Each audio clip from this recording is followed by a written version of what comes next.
बिस्मिल्लाहिर्रहमानिर्रहीम ګرانو ملګرو تاسو ته په لرن انګلیش ان پښتو چینل کې په هراله او ستړي مشوم ملګرو په نننی کلاس کې به تاسو ته د کور د ټولو سامانونو نمونه په انګلیسي کې زده کوم کلاس تر پایه پورې وګورئ په اخر کې به تاسو یو مهمه خبره هم شریکوم راځئ چې خپل نننی کلاس شروع کو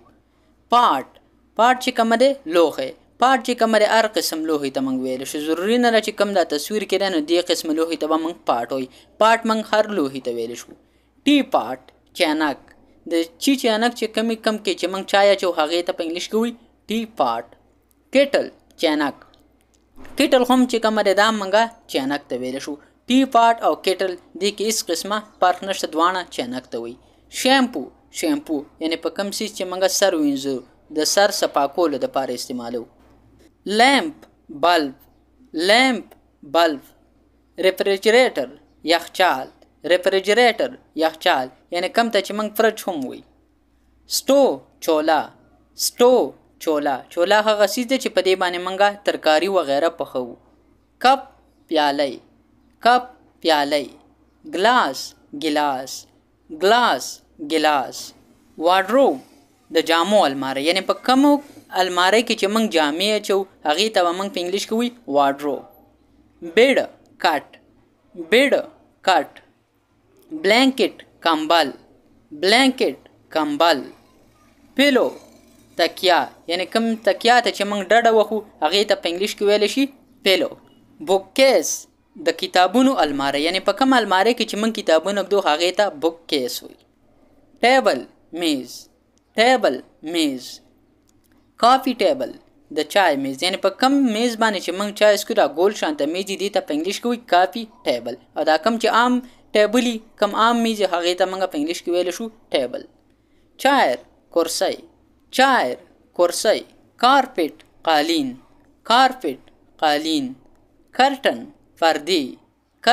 فردی یعنی موږ چې کوم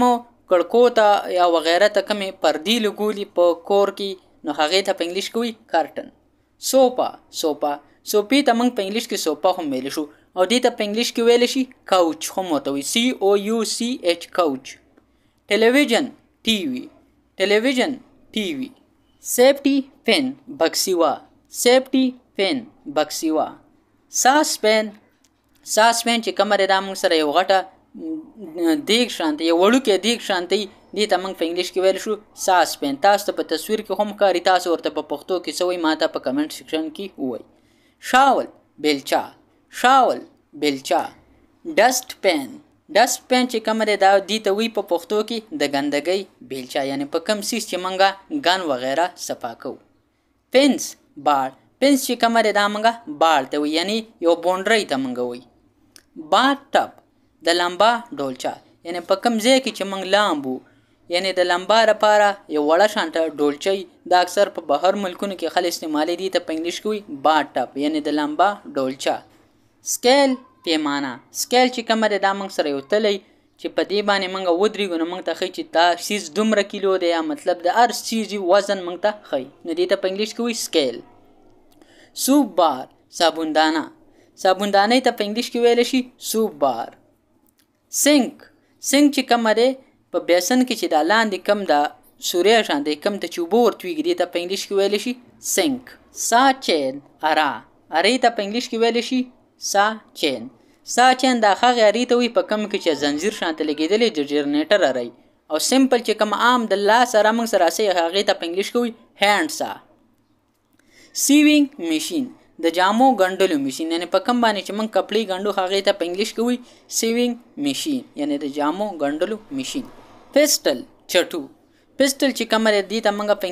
انګلیش کې ورته پیسټل وایو په پښتو کې ورته موږ چټو یعنی په دې باندې موږ اکثر چرنی وغیرہ سیزونه موږ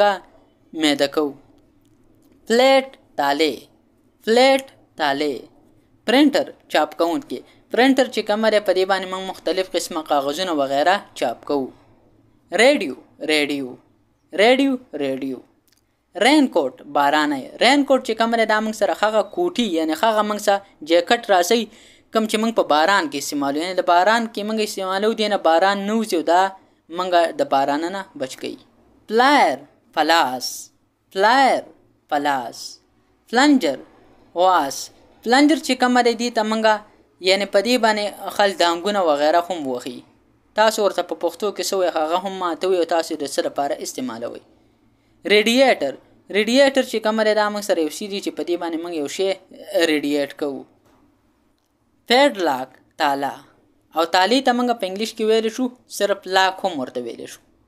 پینټ رولر رنګ خوارونکی یعنی دا پینټ رولر چې کومه دی په دې باندې موږ رنګ خواروم او په دې باندې موږ رنګ هم کوو یعنی په دې باندې خلک رنګ کوي چې زر تر زرې وکړي. فیچر جک ته موږ په انګلیش کې جک هم ویلی شو JUG جګ هم ورته ویلی شو په دې ته موږ په انګلیش کې ویلی شو پیچر. ملګرو دا اوس زموږ نننی کلاس چې په دې کلاس کې ما تاسو ته د کور د ټولو سامانونه نومونه هم زده کړه. ملګرو زه د تاسو نه اوس یو دا پوښتنه کوم تاسو ته ما کلاس په پیله چې ما کلاس شروع کو تاسو ته ما ویل چې په اخره کې به زه تاسو سره مهمه خبره شریکوم. مهمه خبره دا ده چې ما